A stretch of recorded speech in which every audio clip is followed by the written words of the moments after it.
Hi, Elle Ingalls here. Welcome to Living Pressure Free with Elle.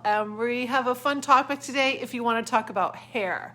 So hair is the topic today. It was about a couple months ago that one of my clients asked me if pressure free made your hair thicker. And it was kind of funny because this client didn't want thicker hair. She already had a ton of hair. She was at her hairdresser's and her hairdresser was asking her like, what are you eating or what are you doing because you've got so much hair, and they were having to take more hair out because she thins her hair than usual. So I wanted to really get into hair today because I think that hair, at least for a lot of women, some men as well, hair can be a real stressor, especially like this particular time. What are we doing with our hair? It's really confusing. I don't like to even think about mine. I just want to wash it and wear it, and that's it. But I really want to talk about hair loss first, and then talk about some other things that can cause a lot of stress with our hair. If you're losing your hair, that can be a huge trigger. You're combing your hair, brushing your hair, or even just go like this, and strands come out.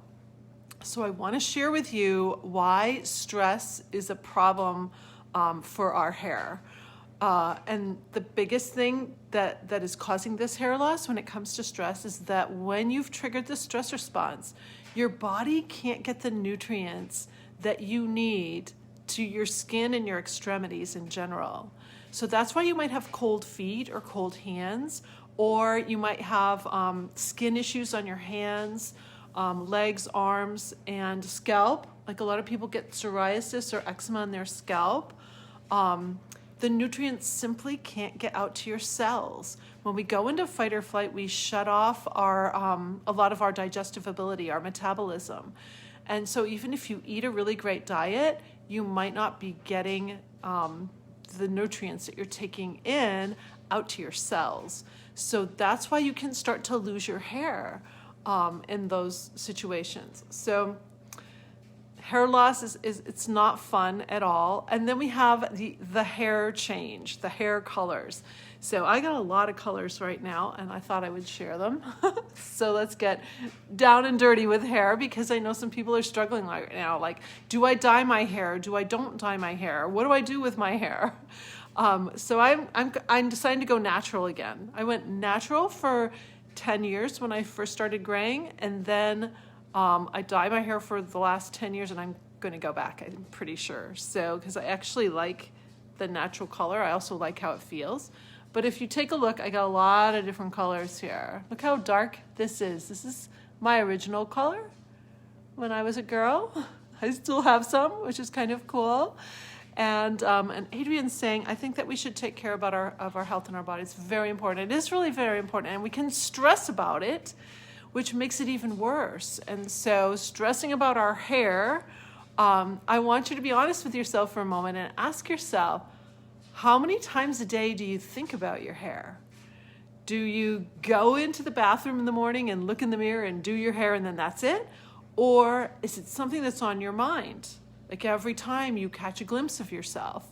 I remember when I first dyed my hair, I was like, well, who's that? Every time I looked into the mirror, it just didn't even look like me. And it felt a little weird, but I was going on camera a lot, and this white is very bright. I don't know if you can see how bright it is. But in the natural light, it's actually really pretty. So I did a poll with and Adrian's saying every time, yeah. I did a poll with some family members and a couple friends, and they want me to go back natural. So I'm playing with it. I think we need to play more with what's going on up here than stress about it. Stressing about it is only going to make some things worse. So graying, the graying of our hair, it's genetic. It's mostly genetic in all of the research that I've done on this. However, stress can affect it too. And you'll see it if you see someone who's gone completely white very quickly, that was usually a stress-induced cause of the hair change. But if you still have like some of your natural color, this is probably just your genetics, your natural genetics with it. So that's kind of cool to know about, and I think it's important. But we can really both men and women, people of all ages, can really stress out about how they look.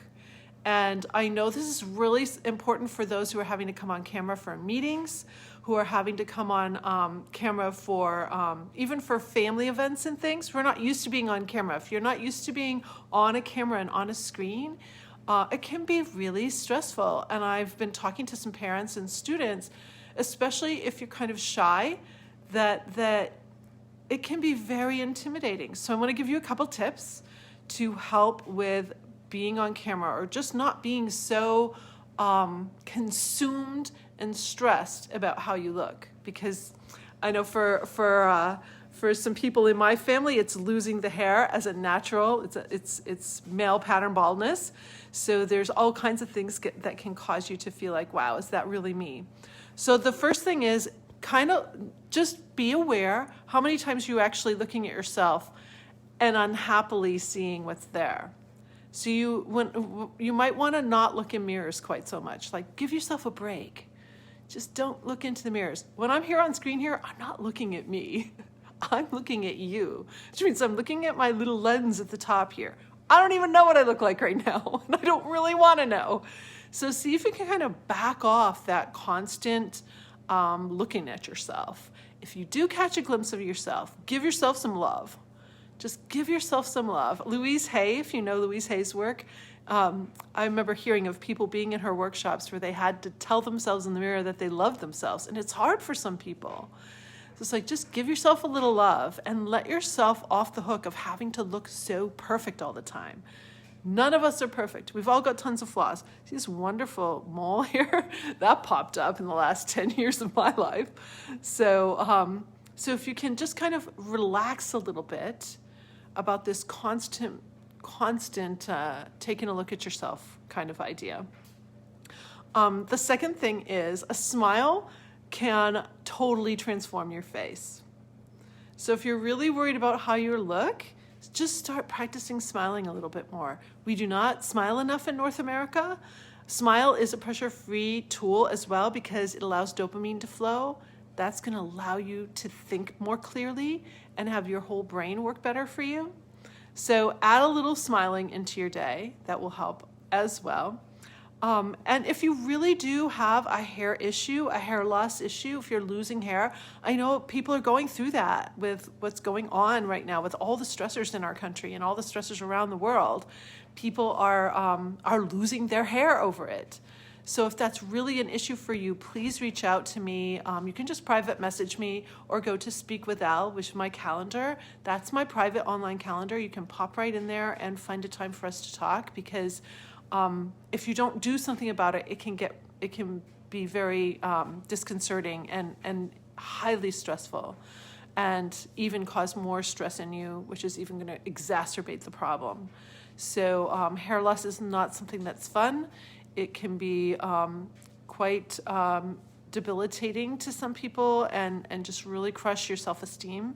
And so if you want thicker hair, we've got to get the nutrients out there. If you want healthier hair, I think hair is really a beautiful thing.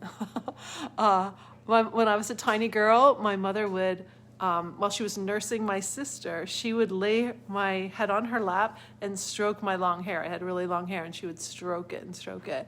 So when my mom was passing away of cancer, the last time that I got to be with her, I just sat on her bed with her. I just laid on her bed with her, and I just stroked what hair was left for her. I would just stroke her hair. So I think that hair is really I remember an Isabel Allende book saying that hair is like a connection to the spirit. That's why in some traditions, cutting one's hair, the Ojibwa tradition, for example, if you cut the hair, you are literally cutting someone's spirit. And so when a lot of children had to go into boarding schools and they would cut their hair, I remember reading about one mother keeping the hair and actually putting it up over the doorway for the time when her son would come back. So do you think that cancer is genetic too? I'm just asking. That's a great question. You can have a genetic predisposition to certain cancers.